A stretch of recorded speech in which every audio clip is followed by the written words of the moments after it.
This is Josh from the Fiercely Independent Network. We're here at the Bearsville Theater for the screening of Happening, A Clean Energy Revolution.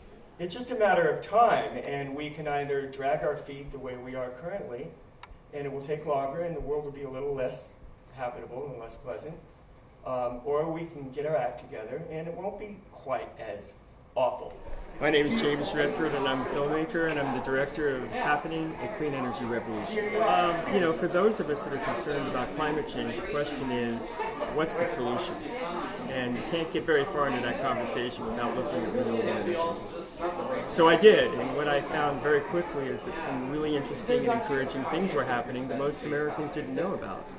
So I journeyed through the landscape across this country to really take a look at exactly what's happening with renewable in America, what it means for all of us moving forward, and that's what the film is about. Well, I grew up in the 70s, and my parents were major solar advocates, and I remember learning about it, hearing about it then, but it seemed somewhat like a pie-in-the-sky endeavor in those days because it was very expensive and the technology wasn't quite there yet. But there was a feeling that it was only a matter of time. And so 40 years later, here we are.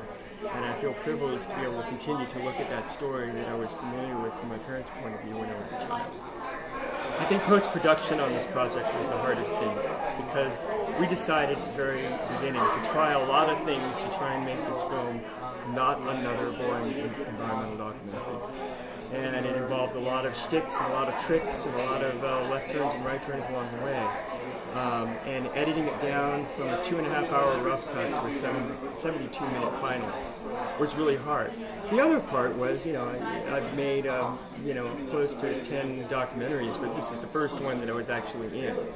So I really had to rely on people that I trust to tell me when I'm being not funny, when I'm, when I'm not working, when I'm saying something that's insensitive, or it's very hard to understand who you are when you're looking at yourself.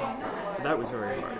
There's no escaping the feeling in an audience when your film ends and the lights come up, and you know if there's an energy there, if you timed it right, if people are receptive to what it is you're saying. And what I feel as I tour around with this film now is that people are ready and open to hearing about the possibilities with renewable energy moving forward. And I think that's what our goal was in making the film. So as far as I'm concerned, we've done our job, and now we have to stay with it to make sure the film gets out there as much as possible. For more from the Fiercely Independent Network and to learn more about the festival, please visit www.woodstockfilmfestival.com.